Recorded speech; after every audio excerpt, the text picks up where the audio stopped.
Hi, this is Real Audio, and we are back to our KLISPCH RP600M marathon. And I hope that everyone is really enjoying this episode because this is a extremely popular and affordable loudspeaker that uh, that I think it deserves attention. And just for because it's such an affordable speaker, and I'm going through analyzing it and telling you why it works, how it works, what it does, and what kind of amplifiers you can use with it, and will you be happy with it or not. And so far I've been taking much longer than I thought, so let's continue back at the stereophile website. That was previous episode, we haven't looked at that yet, and we are going, this is where we left off, looking at what the individual drivers do. And now let's have a look at it. Now this is kind of like going into Danny's GR Research channel. So what Danny would say about this. So he would say a few things. One of them, that the tweeters, how it is crossed over, it's beautifully crossed over. You see, the slope is very nice and even. It's totally gorgeous. There are no additional frequencies, no mucking up, no stuff. It's really, really nice. The most of the working range up to 10 kilohertz, it's pretty even. There's like tiny unevenness, but that's totally normal. You can't avoid that. There's no such thing as perfectly flat plateau for a tweeter. This is super smooth for a tweeter. And then starting at around 12, 13, 15 kilohertz, we have an extra 3 dB peak there. So like that's about 17 kilohertz. And that would be this range where you see that small rise going. This is where most people's hearing ends.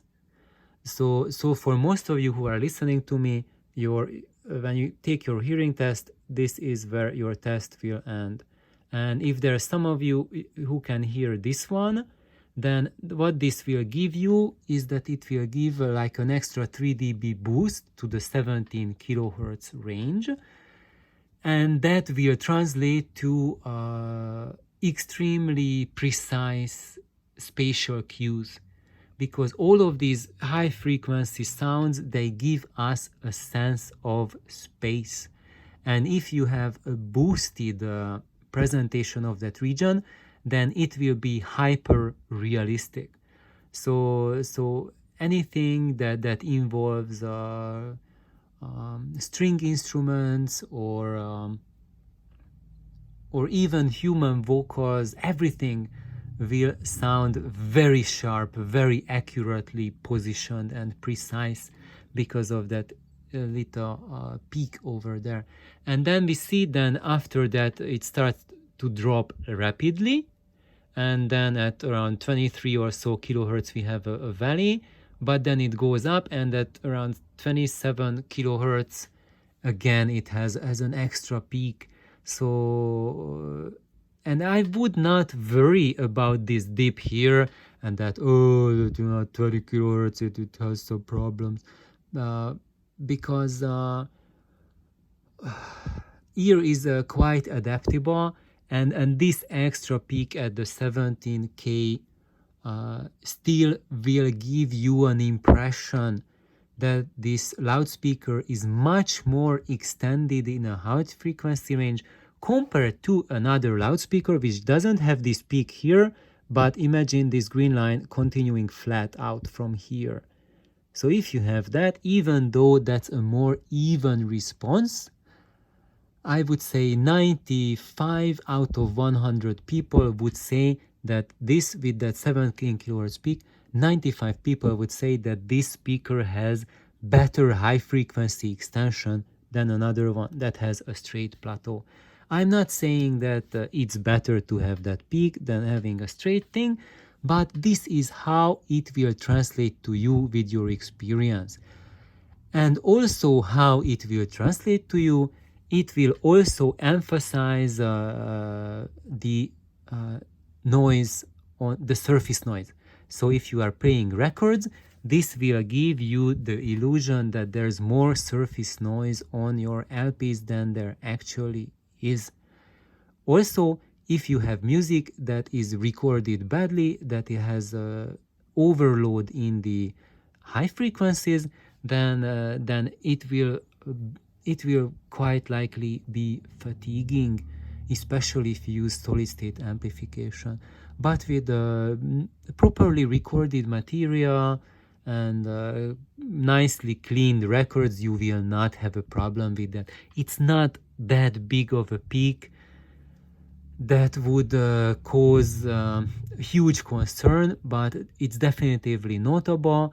And this is one thing where if you go much higher in the price, you do not have this thing, this kind of compromise, but then it's going to cost you much more than what we pay for here.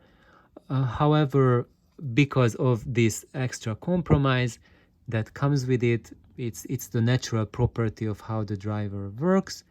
I would say this is a little error that's totally okay, and it will not bother most of you.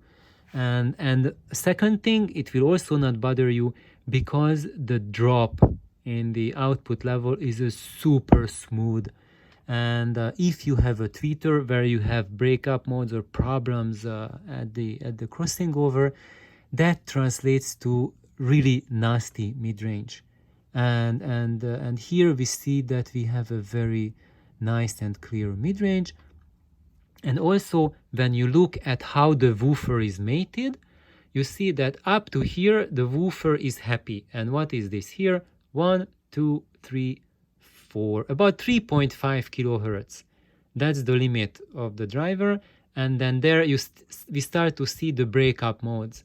So 3, 4, 5, 6. So at 6 kilohertz, the woofer has a big breakup mode. But as you see, it's at minus 25 dB. So that's quite below the audible level where the tweeter is working. So it will not be bothersome. There are some loudspeakers in this price range where you see this breakup mode up here, like 10 dB higher, and then it will muck up your mid-range and also muck up your imaging. So because the crossover frequency is so neatly done, like everything between 2 kilohertz and 5 kilohertz is so nice, that's why this loudspeaker has potential for excellent imaging. And now let's have a look at what the woofer is doing. You see, it's not the happiest woofer in the camp because we see like a dip in the frequency response that goes down to 1, 2, 3, 4. So it has a dip at 400 hertz. And it's just really tiny. It's like less than 2 dB, so I would not be worried about it. I have seen Wilson audio speakers where this dip was way more pronounced. Actually, they make them on purpose to have a very big dip in this octave, and that's what gives the typical Wilson audio sound. Here we have it to a small range, and actually what it will do, that it will pop the 100 hertz range, so our ears will hear that mid bass more pronounced because there's less energy there. And if you are a musician, you will hear that trick, and you maybe it will not be your favorite thing. But for most of us, this is something welcome. And honestly, you are getting this type of saddle for the majority of woofers, and it's not bad. I think it's pretty well done. So I think it's nice. And then below 100 hertz, we see that the woofer starts to weaken, and that's not because it's a small 6.5 inch driver, but it's because in a small bookshelf speaker, and that's why this drop is really tight. If we would put this into a 5 times bigger cabinet, then this drop would be much lower, and the slope wouldn't be so harsh. And then where you see there, Here, that's where basically your loudspeakers, the woofer, the front pressure stops working here at 50 hertz. So it means that below 50 hertz, so actually you hear sound from your loudspeaker, right? And in this range, when we are up here, almost everything you hear is coming from your woofer. And when it starts dropping here, then you have less and less coming from the front of your woofer and more coming from the port. And by the time we hit here, we have the least coming from the front and the most coming from the port, right? And now, after this point, basically, when the port is open between these 2 points. You see, this is where the port has a nice big output. So the port basically works between 30 hertz to 150 hertz or so.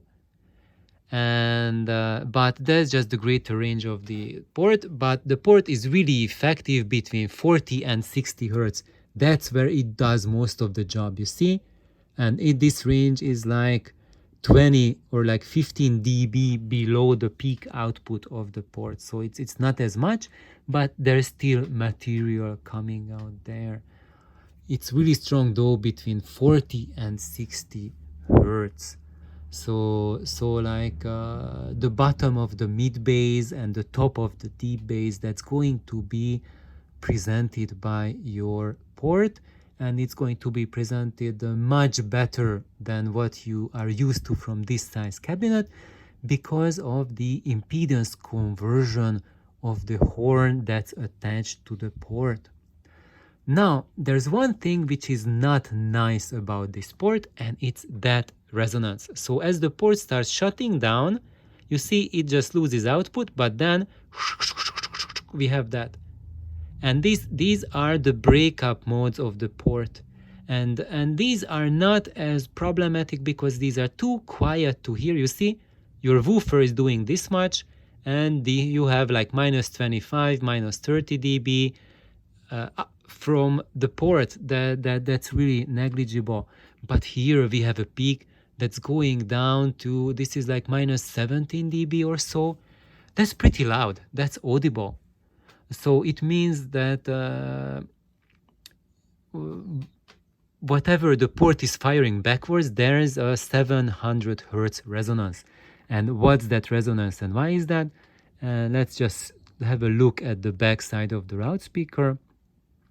So the 700 hertz corresponds to the half wave that's equal to the width of this loudspeaker.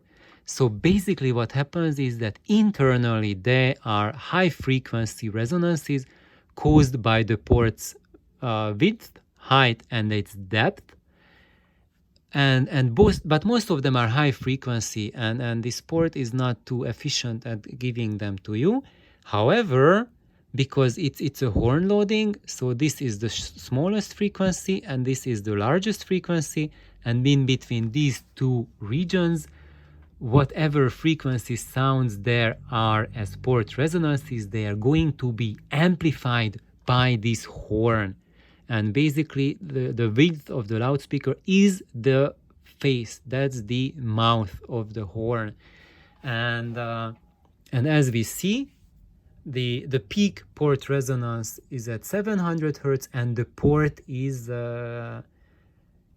really extending that range. So what you could do with that, eventually with the loudspeaker placement, you can change by a lot how much this will contribute to the sound.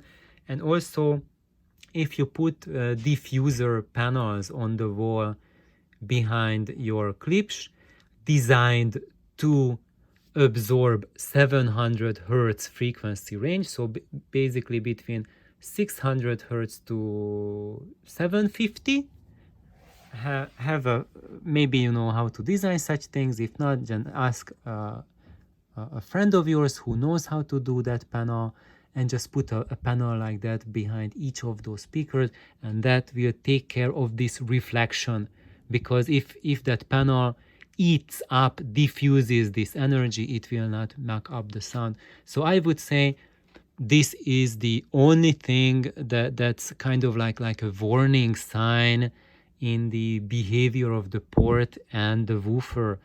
And now there's one more thing that Danny from GR Research would comment on very strongly, is that if you see, the tweeter is leveled quite above the woofer.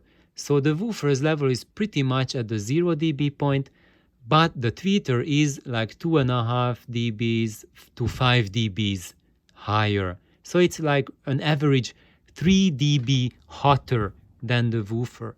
So it will translate that this loudspeaker will sound brighter.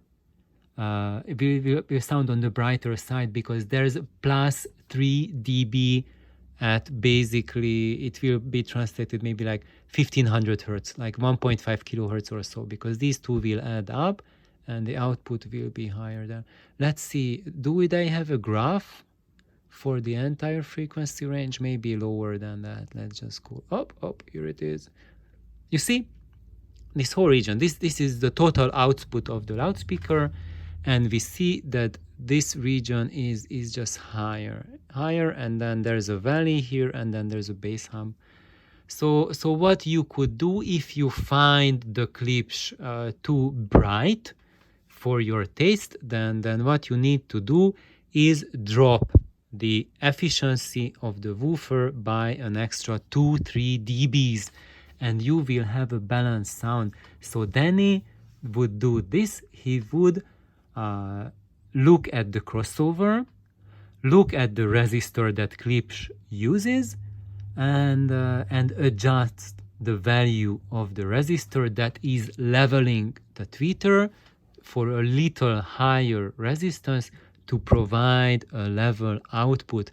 And that would greatly improve the sound of the loudspeaker, but it will also take away 2-3 dBs from the efficiency of the unit, at least from the high frequencies.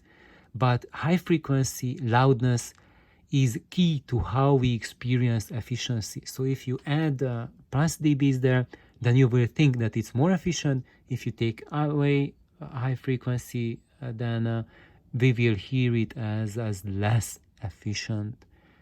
And simply because all of the spatial cues and spatial information is in this range, and plus also in the ultra high frequencies, so basically like 2 kilohertz and up, that gives you all the spatial cues, and that's where our hearing is most sensitive. So again, 18 minutes. I just can't believe how long these videos are getting. I really hope there's at least one person still watching this series.